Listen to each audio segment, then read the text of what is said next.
Hey, Chuck, it's been a busy week. I Oh my feel like God. things are just dragging down all the energy I could ever put out, given every time you think you understand what's happening in the world, it takes a turn and turns a corner. And at some point flips back on itself. And you're sort of like, what's going on? And you start shaking, right? Like you're going through withdrawals. Well, it's funny you said that. Trump's been in the White House. Well, let's call it 13 months for give or take. I know somebody's gonna be like, it's only the 14th, but let's By the way, happy Valentine's Day. Happy Um, Valentine's Day. but I know, right? But no, he's been in office for like 13 months, and not to be funny, but every fucking week is a long week. And we were talking about this a couple of episodes ago, and I'm 57, I'll be 58 in May. I've never in my politically aware life ever seen a president who just starts shit every single day. I mean, most presidents will make a proclamation, sign an executive order, make a speech, talk to a foreign dignitary, something like that. And then you might not hear from them for a day or two. And it's not because they're not working, they're just doing business of government. And this guy just like, it just seems like it. Well, we know this. I mean, anybody who's watched him or been aware of him, we know what I'm getting ready to say. No matter how facetious it sounds, is absolutely true. He can't stand to not be talked about. So if things get Right. quiet, Good or bad, he wants to be in the headlines. right, he says some crazy shit to stir everything up again. And like I said earlier, and I stand by this, I even know Trump fans who are just a little exhausted by, they're like, fix the economy, get illegals out of here like you said you would. But for the rest of this stuff, just stop. Like the Yeah. whole Greenland thing and all of that. It's just like, stop. And then what was it the other day? He'll release was it 16 billion or whatever it is for the transit, the rail thing in New York, if they'll name Dulles International and what is it? Union Station, I think, after him. If they'll name Yep. those after him, he'll release. The naming game is one of those interesting things, right? Most presidents during their term don't seek out a legacy of structures and buildings named after themselves, right? It's usually sometime after they're out of office or are dead before those things usually happen. All right, look, we've spent plenty of time talking about passports, exotic places, and the best get lost. Mostly because Jim actually got us lost half the time. Hey, it's called unplanned exploration. But look, eventually every traveler has to hit the baggage. And that's usually where the fun ends and reality hits you smack in the face. I'm Chuck Longerbeam. And I'm Jim Howard. We're both staring 60 in the face, and we've realized that the most important journey isn't across an ocean. It's the one where you finally stop worrying about who you're offending and start speaking your truth. We're unpacking more than just suitcases now. We're talking about the big pivots, reinventing your life and your career at an age when society thinks we should just be quiet and pick up pickleball. Not happening, Chuck. And we're going to talk about this country. But we're done with this left versus right, blue versus red food fights. Well, you're right, but what the conceit has always been is the presidential library, which we all were okay with. We saw that. We're like, okay, while they're in office, usually their last year or so, they start really laying the groundwork, pardon the pun, for the building of their presidential library. And then they get to design it. They get to put what in it they think that should be in it. And that's their legacy. This knucklehead is like, I've been in office for 5 minutes. I need a arch. I need the Kennedy Center named after me, even though Congress passed, well, what it was I don't remember when it was. I'm going to yelled at about this. I think it was in the 70s when they were like, we dedicate this to John F. Kennedy. It's dedicated to him. You can't just slap somebody else's name up there. But that's Trump's whole MO of let's just do it. What's the old thing of, I'd rather apologize for it later than ask permission today. Yep, So sure is. his whole MO. And speaking of asking for permission and later, how about the latest update on that White House ballroom, which has now completely been canceled, completely been blocked. And so we have subsequently lost a piece of our historic treasures Oh yeah. in the fact that a part of the building's gone. And now we're just going to have a dirt lot covered with grass at some point here. Yeah. Which is, by the way, benefiting Donald Trump because his construction company is putting that all in. Yeah, of course. I still want to know what was on the wall where that he needed to tear it down. Right. Well, the other part of it is it's like everything Trump does. If you take the 30,000 foot view, often I'm going to hate to say this, but No, I get it. No, you gotta give credit where credit due. Often, part of what he's saying is true, and what I mean by that is, if I've never been in the East Wing, I know you haven't either, I don't think you have. If you have, give up the goods because I need to know why. But no, and by they, I mean Washington insiders, have been saying for years and years and years that it was way too small to host foreign dignitaries and things like that. But more goes on in the East Wing than that. No. I It's been the 100%. domain of the first ladies for a long time. Well, I know, but I mean, I Of 100% course, if agree your with first that. lady is in New York all the time. Well, I 100% agree with that, but when it was built, it wasn't built in mind with all these, these lavish things that need to happen. And so at the heart of it, but I know this is not why he's doing it, but at the heart of it, he's not wrong. If a president, let's say President Trump had said, we need to add on to the East Wing, sorry, we need to add on to it. We need more space for the press pool.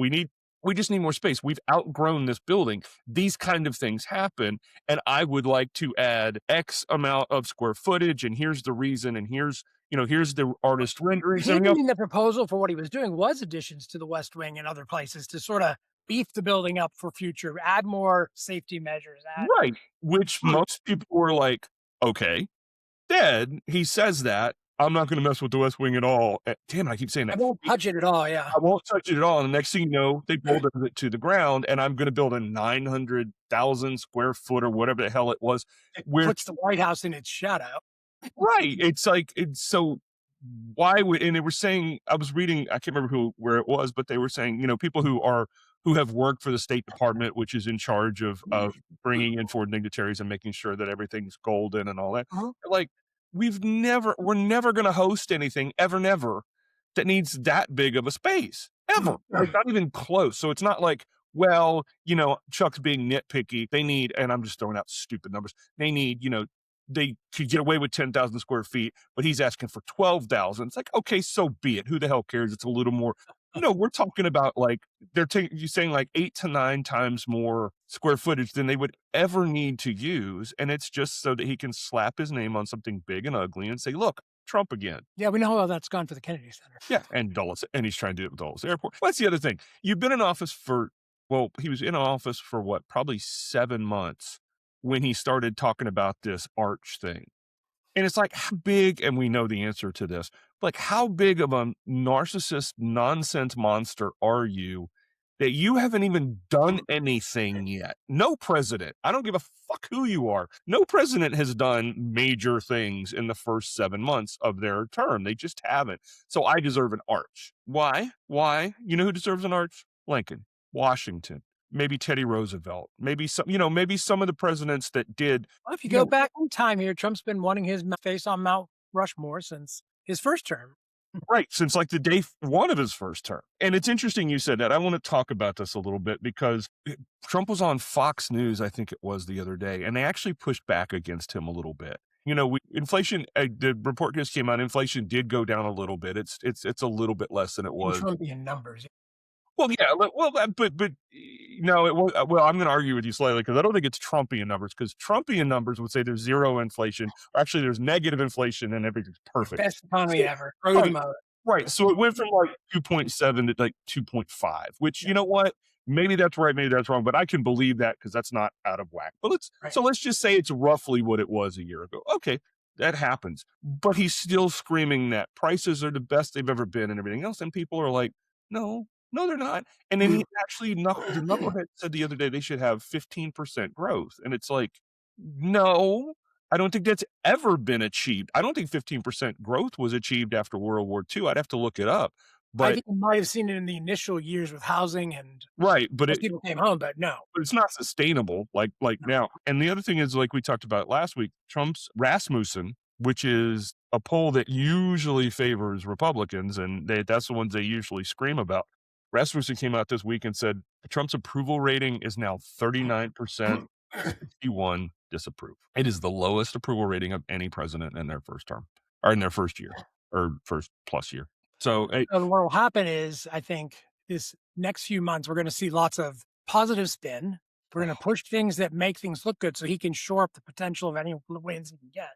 But I think after these midterms, the man will completely shut down on who he cares about or what he cares about. Okay, wait, let's stop there. if we have the midterms, right?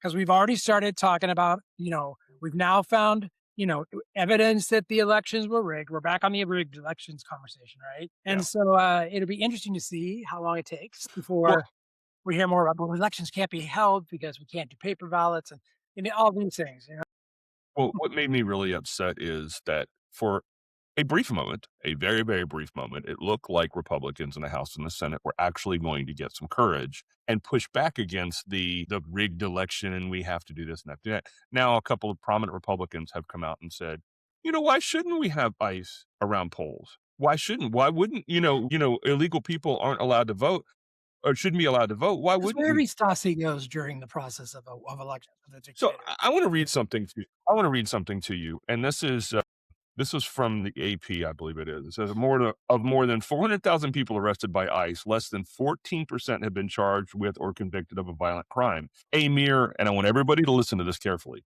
a mere 2%, 2% have been charged or convicted with homicide or sexual assault. A similar percentage had gang affiliations. So guys, 2% had gang affiliations. In fact, close to 40% of those rounded up, more than 150,000 people, had no criminal record at all. The only charge against them was either living in the U.S. without documentation or overstaying their permission to be in the country. This I did not know. Traditionally, these offenses, which are not considered crimes but civil offenses, are handled by immigration judges. So this whole BS about, we're getting to work.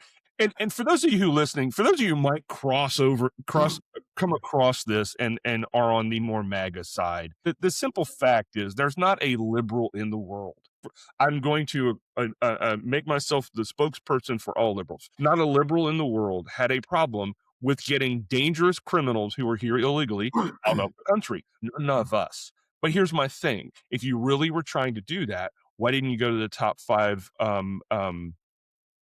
places in the United States that had the most immigrants? That's not Minneapolis. That's not Portland. That's not wherever. More importantly, and people keep saying this, and the Republicans keep going, well, why didn't you go all to the jails? Why didn't you go to the prisons and go in and go, oh, you're undocumented and you perpetuated a crime? Deuces, you're out. Right. Folks, I'm telling you, no Democrat, no liberal has a problem with that. But that's not what they're doing.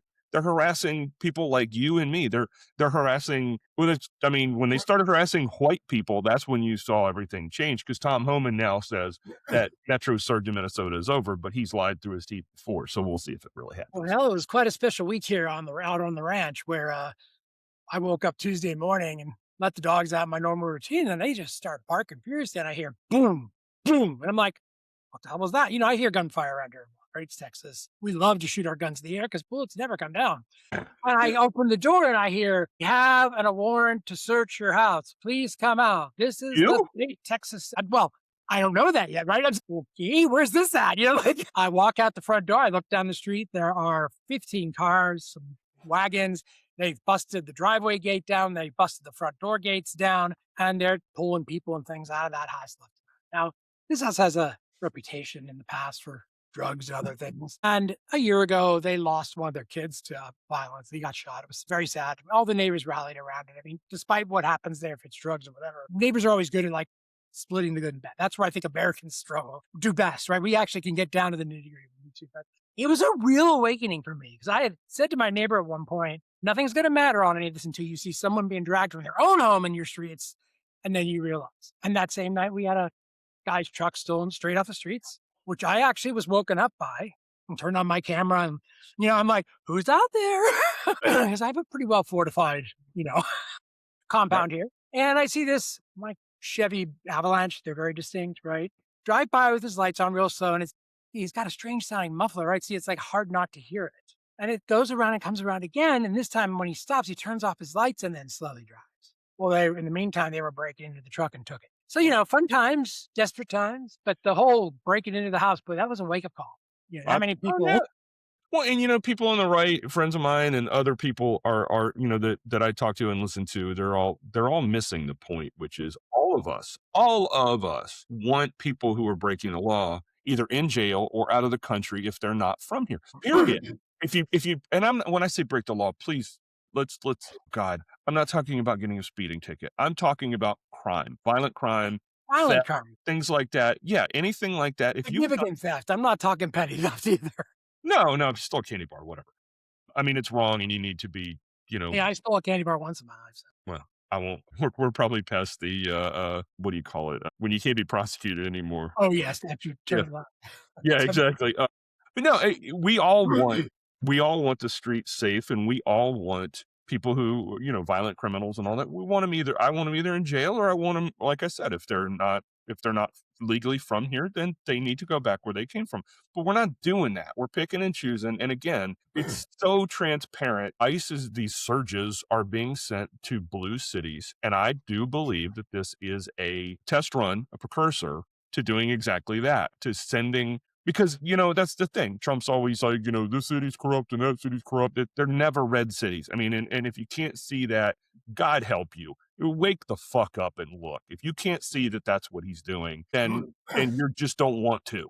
But the thing is, yeah, he's doing this so that, like, in Georgia and any swing state that went against him in 2020, he's probably going to station ICE agents there. And folks, don't kid yourself. They're not going to be there to keep the peace. They're going to be there to Intimidation. harass brown people. Because if brown people don't vote, the thing is, like, the numbers are clear, and I don't have them with me. I said it last week, so go back and listen because I don't have them with me. The numbers are clear.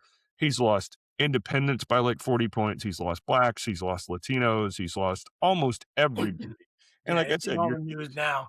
yeah, he's down to 39 cents. He's even losing Republicans. He's losing Except Republicans. Ted Cruz, my Ted Cruz down here, will follow Trump down any corridor and up his ass as far as he can go. Well, Ted Cruz, when No one likes Ted Cruz. It's one of those funny things. No one likes Ted I never forget when Trump said shit about his wife and about his father, suggested his father from Kennedy and all this crazy stuff. And Ted Cruz was like, I can't support anyone who says things about my wife and all of that. And then that picture, which I will live forever, and it will be in my opinion, will be Ted Cruz's legacy for the rest of time, is when he's on the phone stumping for Trump, and he's looked like he just sucked on a lemon, and he looked like it took every ounce of energy he had after he had to kiss the ring and give in. And it was just, I mean, if that doesn't show you who Ted Cruz is, then I don't know. Well, let me JD Vance, never Trump. Trump's Yeah. Hitler. Da, da, da. President Trump is the greatest president of all time. It's like, you guys are just ridiculous. It is interesting. I would love once to, I'd like to be in the room where it happens, as they say in Hamilton. I'd love to see one of those moments as a fly and kind of understand what coercion and what conversations happen to get people to completely reverse on who they are as human beings, willing to step down to this tyrant. This is where I start thinking, is this just end of times? Because people's eyes are getting scaled over. The truth no longer matters.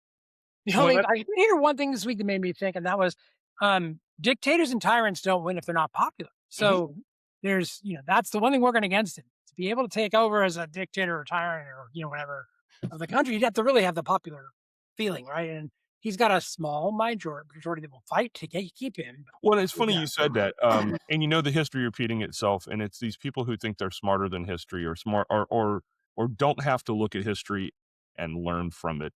It's just very simple. If Jim becomes a dictator and is a authoritarian type and rides in on a wave of anger and made up lies and all of this kind of stuff, at some point, no matter what, if you're that draconian and you're that authoritarian, Jim is going to piss off the very people who put him in office. It's self-fulfilling. There's no way around it, because, for example, like, everybody wanted, when you saw at his rallies in the lead up to the election with, mass deportations now signs and all that kind of stuff. I'm hoping that those people in their mind's eye had this idea of ICE, like, taking every illegal person who's ever committed a crime, putting their ass on a plane or a boat and sending them back where they came from. And honestly, if that were the way it was done, I don't really have a problem with that, especially the ones who committed crimes. But I'm sure that they thought, oh, Jose down the street, dude, Jose's lived here for 20 years. Jose, mows my lawn. Jose's a great guy. I bought him a Christmas present last year. He doesn't mean Jose. No, seriously. I mean, you hear MAGA people coming out. What are the Republicans going to do for housekeepers, gardeners, and nannies if you deport everybody who's not naturally born? And please don't think that I meant to say that Latino people only were groundskeepers. That's not what I meant. No, me either, but I do have a Latino housekeeper and a Right. Latino groundskeeper. Right. So what I'm saying is, they thought, oh, not that guy, or like that stupid woman, and I can't remember her name, who's on TikTok and MAGA and everything else. Well, her husband is British and he outstayed his visa and he's being deported. And she's like, why him? And like go ahead and say the quiet part out loud, lady. He's white. He's European. Why is he being sent back? It's like mass deportation means mass deportation. And I think you said something amazing about, people selling their souls and all that. I think this is a perfect moment to segue into your girl, Bondi. Because My girl was out a week, let me tell you. Jim texted me during the hearing. I was like, oh, here we go. I have to say that I've watched a lot of shenanigans in the government over my life. I've watched a lot of lies told vaguely in the face of people, but I've never seen a person like Bondi testify and be so irrevocably unprofessional in her role against Massey, and the things that she did to rebuke him. The fights that go on in these are priceless. If you do have time, you should watch them because they're good humor and good theater. Yeah. May I read the text you sent me? Okay, so this is Wednesday at 4:00. So while she was funny, Jim wrote, listening to the argument between Massey and Bondi is absolutely crazy. It makes me laugh so hard. She is so disrespectful. I'm surprised she's still in office. And I responded, just what Trump likes. Well, we both knew, so this is not genius part on me. We both knew that she was performing for an audience of one. And guess what? Trump came out and said she did, quote, a fantastic job. Mm-hmm. Exactly what he wanted. And that's what wants. They just all need that daddy approves for them, and they're good to go. Go in there and be disrespectful to these Democrats, and I'll pat you on the back and tell you were a good girl and you did a great job. Meanwhile, Christino's out there wondering when she's going to get her ICE group funded, and Trump's not answering that question. Oh my God! Did you see when she fired the Coast Guard pilot because he forgot her blanket? Did you see this? So for those of you who don't know, she was changing. There was some technical difficulties on one of the planes, so they had to change planes. The pilot did not remember to bring her blanket. Her blankie. Can't make this shit up, folks. Her blanket from one plane to the other. So she fired him. They sat on the tarmac for a while, realized that he was the only pilot capable of flying that airplane. So she rehired him on the spot. Yes, folks, the Secretary of Homeland Security fired a man because he forgot to take her blanket from one plane to another. And they call liberal snowflakes. Please. That's some straight up white Karen shit right there. You didn't bring my blanket. I'm uncomfortable. You're fired. You're talking about, and here's the other thing, you Republicans who are like, he's part of the Coast Guard. That's the military. All of you are so pro-military, but her firing him over a fucking blanket doesn't really register. Yeah, so it's been this is one of those things where I'm sure you do this too, Chuck. You have to go watch all the side feeds that are happening because front and center of the Trump show isn't everything, right? Mm-hmm. It's all the stuff that happens on the side, though. It's really what's really going on. Right? It's really what's changing. Mm-hmm. It's finished. I did a little research this week on sort of where Project 2025 was. Remember, don't know anything about 2025. I wasn't involved. Now have enacted over 40% of what they asked for, and it's clear. The guy who wrote it's in his in his administration. Right. Please. The other thing, I did a little research to try to figure out how for the last 25 years, right? So basically, 2 Democrats, 2 Republicans. What have the presidents gained while in office, before going into office, and after going into office? And when you go down a rabbit hole, you know what the answer is going to be. It is interesting. So they all have blemishes on their record for things. Now I'm going to go back and start with Bush, GW. GW got all of his wealth in order prior to becoming president. So he sort of bulked up before going into office. Like him for what he did or didn't do. The man was pretty clean when it comes to scandals of the financial nature and his personal gains during the time. He made a lot after. He did a lot of pay to speak kind of tours. So, but nothing during his office. He didn't merchandise his presidency. Then you go to, let's talk about Clinton. Clinton, obviously they had their own scandals in Arkansas. They had issues that went on. And their biggest thing was probably just money that was made right after their presidency. They were definitely the pay to speak folks, right? There was a lot of money paid to the Clintons immediately after to go speak at events. That's how I saw Hillary once, she was at a Dreamforce, right? Obama, the best record of all. Didn't take any money in office and has really taken nothing since, has built wealth on other issues and other things, and has been sort of the one who didn't do any of that, right? He didn't he Wait, had policies and stuff, but he didn't make any money off his presidency before well, or during. during, Yeah. right. No, but they all should make money after from the celebrity No, perspective, I'm right? sorry. Yeah. I Yeah. misunderstood you. Yeah, because Meanwhile, I've heard people say that, and it's like, well, Obama made what $40 million off of yeah, book but it was after he was or out of office. whatever. Well, here's my thing. So what are you saying, that you rise to president of the United States and you're not supposed to? No one's supposed to care what you say after you leave office. No one's supposed to pay to hear you speak. No one's supposed to. You can't write a book. Give me a Oh, fucking and I break. fully support that. I mean, that should be the spoils of your 8 years of your life that turns into like 25 off of your Right. retirement. And here's the thing, whether it's Obama or Bush, and Bush was wealthy before, like you said beforehand. But if these guys, write a book, go on a speaking tour, whatever, and make enough money to live comfortably and ride off into the sunset, so be it. Who Right. the fuck cares? I mean, Obama's have made most of their money on book royalties and speaking engagements. That's where Well, their money's come. The Netflix engagements they've done, those things, those are where their money's coming from. But that's all post presidency. well, and I'm going to age myself. So for you folks under 35, you're going to go, what? But Lee Iacocca, who took over, no, I'm serious, who took over Chrysler, or, Mopar, took over Chrysler, Dodge, whatever, in the 80s, and turned it around. Like it was almost dead, Yep. and turned it around. The Once auto industry. he retired, and he made plenty of money as CEO. Yep. Once he retired, he wrote a book and he made money off of that. Yep. So what are we supposed to say? If you're successful and you step away from what you were successful at, you can't tell your story. I mean, give me a fucking break. Yeah. Yeah, I mean, well, it's funny is I'm trying to pull Well, it so up. what I was going to say is the things that are interesting that people don't talk about is the cryptocurrency, right? Trump took the World Liberty Financial Crypto. Let, if you will. So Yes. I actually found a thing called the Trump corruption tracker. It's amazing. So I'll be very quick because this will We'll get. probably have that in the notes, folks. There'll be a link to this. Jared Isaacman gave to his inauguration fund. He was nominated to be the administrator of NASA. Xiaopeng Xiao, and if I said that wrong, I'm so sorry, business deals and supports Trump's crypto venture. He got a pardon. Ripple, the company Ripple, donations to inaugural fund and ballroom project, attempt to reduce civil fine, dropped suit. Coinbase, political contributor and donations to inaugural fund and ballroom project, dropped civil enforcement action. Amazon, license deal and inaugural fund donations, official action access, and general favor. And the greatest movie of all time from Amazon's, Correct. Florida Crystals, Central Romana, political contributions, support for sugar business, and removing corporate sanctions. Paramount, settle a frivolous lawsuit, fast track to FCC merger approval. Cabinet, Elon Musk, political contributions, appointed head of Doge, government benefits for Musk-owned companies. Linda McMahon contributed, appointed Secretary of Education. Scott Bessent, political contributions, appointed Secretary of Treasury. Chris Wright, appointed Secretary of Energy. I'm just going to say, assume all these people gave donations.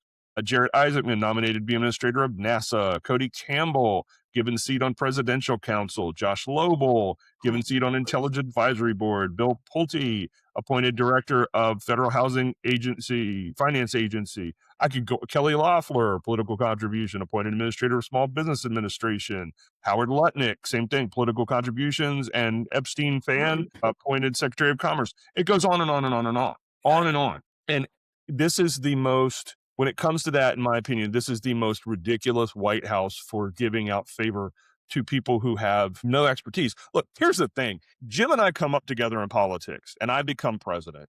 And Jim has been CEO of Jimco, which is a very special institution. Jim's got a master's degree in economics or whatever, and I make Jim, Secretary of the Treasury. Okay, you could say, well, there's some favoritism there. Yeah, you could, or you could say, I've worked with Jim for years. I know Jim. I trust Jim, and Jim's got a background in economics. Then, but this is twice in a row. And for those of you who are just watching this, I spent 20 years in alternative education. I was a principal. I take education very, very seriously. This is the second time in a row that Trump has appointed someone to Secretary of Education who has zero educational background. Zero. Betsy DeVos had zero. The only thing Betsy DeVos ever did was marry somebody rich and tried her damnedest to push school vouchers and ruin the public school system. And where's she from? Minnesota, I think, or Michigan. Sorry if I get that wrong. And then, of course, Linda McMahon knows nothing more than, wrestling. But yeah, I mean, every other president, Biden, I can't remember who Biden appointed, but they had come up through a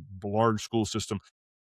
Oh, and mind you, his first term, he actually did appoint the right people because he didn't know what to do yet. He Right. actually allowed smart people into the room. That's true, but not the Secretary of Education. But no, and like I can't remember who Biden did, but like I just remember Obama appoint. See, this goes back to the thing. Obama appointed a guy named Arnie Duncan, who he had known from Chicago, but Arnie Duncan had a PhD in education and had been the superintendent of Chicago public schools, like the fourth or fifth largest school system in the country.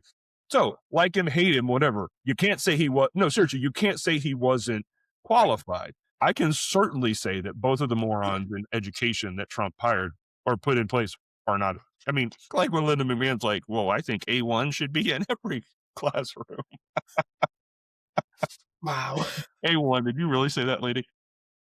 Oh, well, that's the thing these days. Anything can be said, right? But yeah, Bondi, I mean, all of them. I mean, like, how disgusting, and I know you and I glanced at this before, but how fucking disgusting are these cabinet meetings where they basically They just just sit around rush. and lie to him and gush at him. And it just shows me what an alternative universe truly that this man lives in. Because he can Yeah. look straight in the camera and say, "This is Trump. No one's done in the first year what I've done. This is the greatest economy ever," and everything else. And it's like, dude, no. Even your own administration Watch said it. there was a What did net Mark loss of Rubio sit jobs there last and year. just like stare into space and hope he doesn't get called on? Well, that's what I mean. I mean, and if he gets called up, he just raises his voice and does the thing because he's got nothing to back it up. Well, like I read, there was a net positive of job growth last year for the first time in like 20 years, and Yes. there were as many layoffs in December as there were in 8 when, and we all remember 2008 when shit was Great financial awful, crisis. the Yeah. housing crisis. Yeah, there were as many layoffs or roughly as many layoffs in December as there was then. But he'll look you straight in the eye and say, "Oh, the economy's kicking."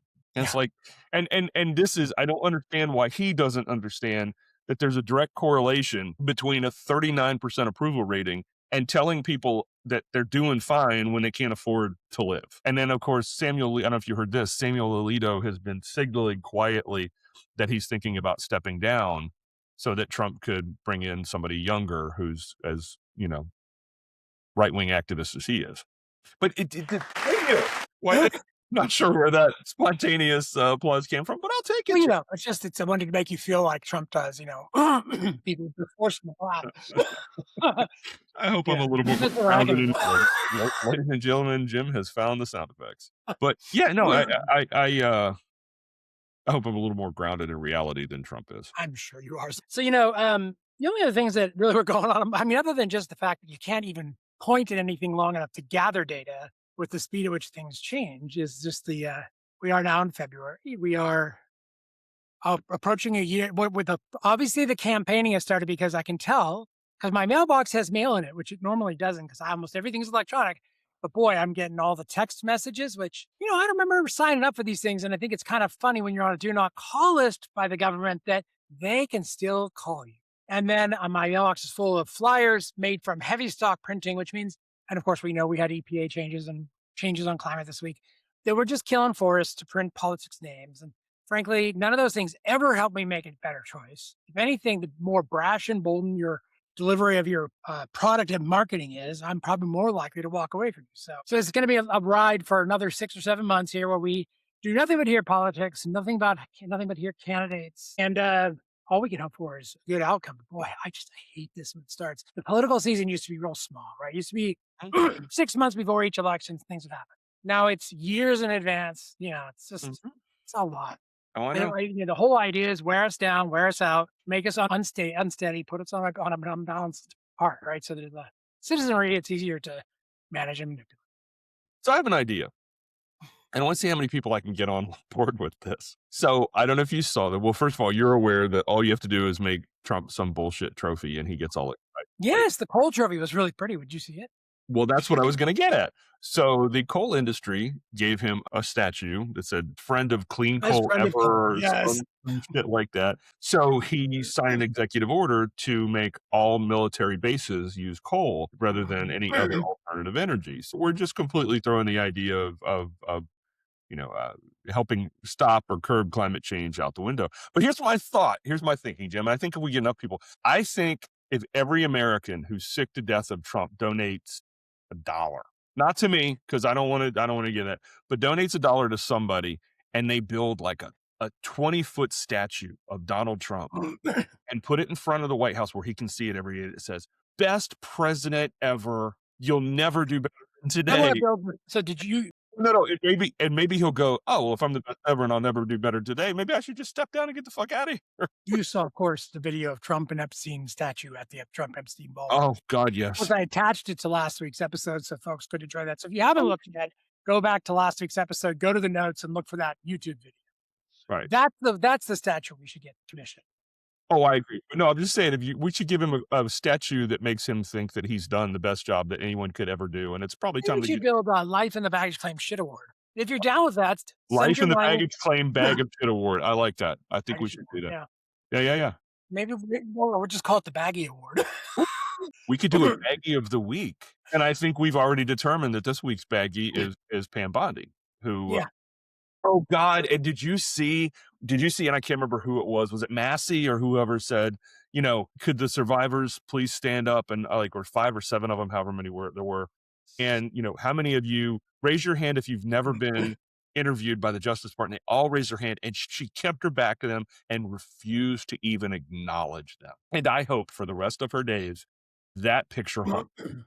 I hope it does, because to not even I don't know. acknowledge I don't think it will though, because she has no moral compass. but She to is not even in a job acknowledge she's them, never.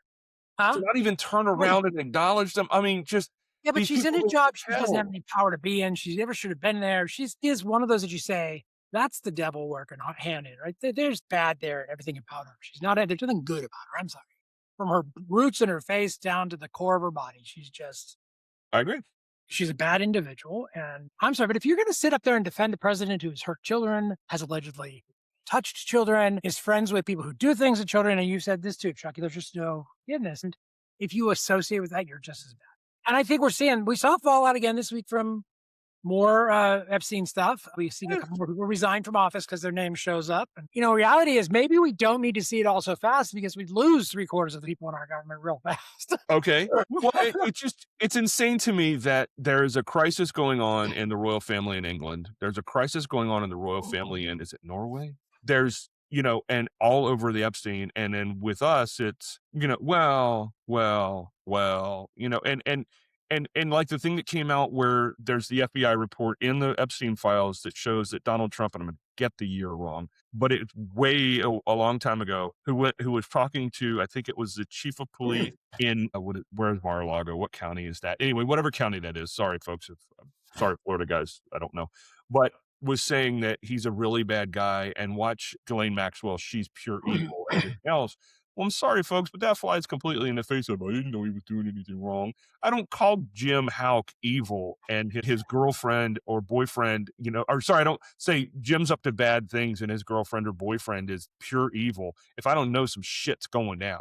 That's not me having a bad day and being, oh, like the fact that Jim, stole a girl I was interested in. It's nothing like that.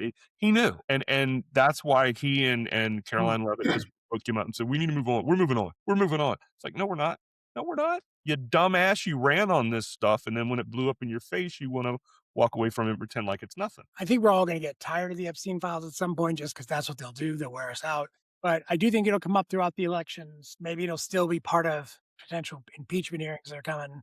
Like there's stuff coming down the pipe. I don't think this is that we're going to just completely walk away, but we're never going to see the true punishment for what went on. And we're never going to see the true vindication for the victims because I don't know if anyone really has that fortitude.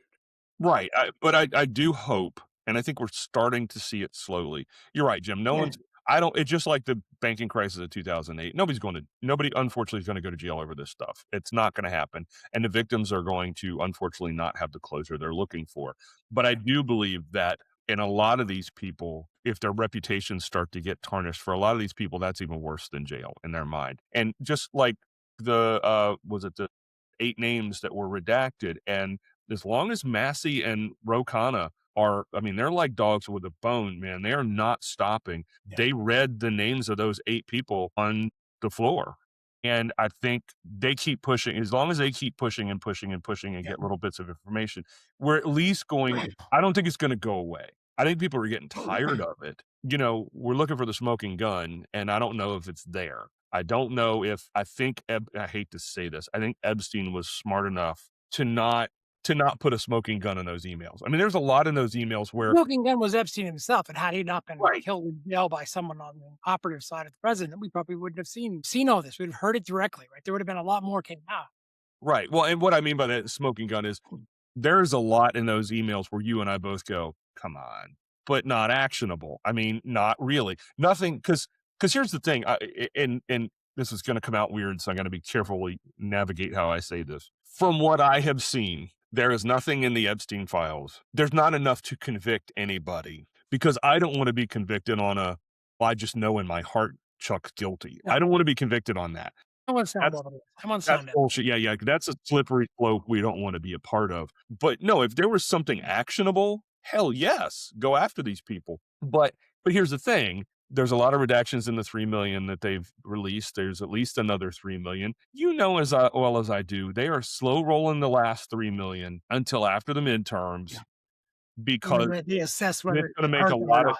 what's gonna make a lot of people look bad, and I thought it was interesting. Who said who was it Trump or who was it that said if Oh, they released everything, it would bring down our government? that's me. I've said that, but I think others have said it. Yeah, I think somebody, in government said that. Here's my thing, if you're saying that out loud, you know it. A, you know it, and B, we probably let that shit out. Because I'm again, will say this, and this is what drives me crazy about the Well, Trump right. says right now all this makes us the laughing stock of the world. I think what makes us the laughing stock of the world is the fact that our president is hiding behind. Well, the thing that's making laughstock of the world is Donald Trump. I mean, with the stupid tariffs, and I want Greenland, and this and that and the other thing. And it's like, come on, man. It's every Yeah. day he wakes up and says something that's just more and more ridiculous. Meanwhile, billions of dollars in tax revenues from tourism and travel have disappeared, right? That's one of the things that came out this week is the tourism industry is so down and so hurt by the lack of European tourists. I know I feel it. Yeah. It's interesting because, we're both travel advisors. We want to sell people travel, but when you're telling people, hey, you should go to Spain or you should go to Europe or, and you listen to the news and you hear about sort of, well, it's a hostile place to go right now. You're not going to go. Well, Right. what's really funny is I was talking to my business development coach about, well, what do we do to sell Americans travel? Because it's starting to sound like I need to send people on American road trips, right? And he's like, we're not prepared for that. Nobody in the travel industry knows what to do to sell America. I'm like, right. Because where do Americans go when they travel out of the country? The only Right. people who stay in the country are people who have kids, people who are fringe, and people who have low income, right? They're going to go travel the country. Right. I don't mean that as a dig. We traveled the country as I was a kid, right? Oh, me too. I think it's a niche business to regrow. What do you do in the United States when you can't go anywhere else? Because after the midterms, who knows? Maybe the wall will descend. Who knows? Who knows? Well, hey, look, so it is a lot, and I appreciate our audience. It's here, all of you that you take a minute and follow us. We see it in the viewing numbers and stuff that people are listening more through these episodes than historically. We had some pretty quick abandon rates in the past. Now we got you here for almost 50% of the episodes. So, we're going to keep throwing the good tidbits at the end, which leads me to this week's happy moment or happy ending. Here's your happy ending. Jim, as you know, I'm a bit obsessed with Scotland, so I found this and I thought it was great. So Scotland is committed to building homes for birds, but let me go in deeper. All new homes in Scotland must have Swift bricks installed after the Scottish government approved a law aimed at helping the struggling birds. Swift numbers have plummeted in recent years, prompting conservationists to call for Swift bricks to be mandatory.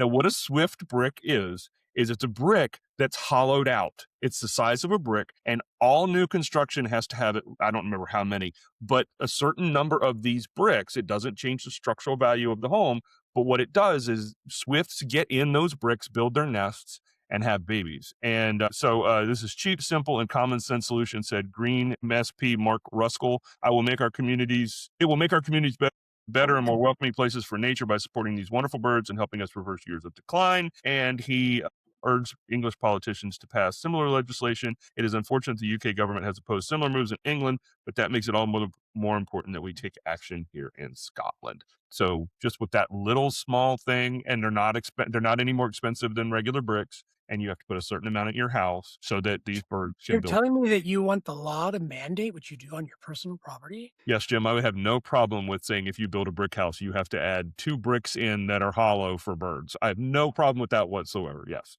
I'm sorry. Call me radical, but yes, I have My no God, you're problem with such that. a fringe. You're such a radical, crazy. I am. I can't help it, Jim. It's who I am.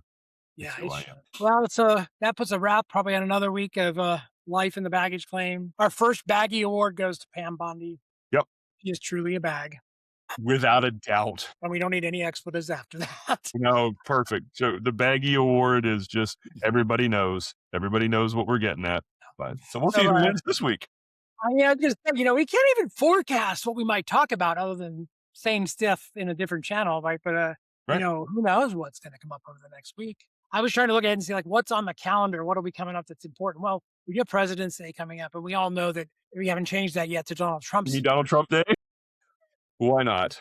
Why not? Yeah, Oh, did you hear last thing I promised, and we'll go because these folks have had enough of us for today. But Donald Trump, when he was talking about building his big, beautiful ballroom, thank you, just made this offhand comment that going forward, all president inaugurations will happen in that room. yeah. Well, So so now he's if telling you all want to future leave a presidents, legacy on something, you do everything you can to make sure your name's tied into it, right? And I get it. you have the event named, you have whatever, right? I mean, hey, I've done things where I've sort of tried to build my legacy into something by creating a name. Sure. But I'm not at that level of it's going to affect the world.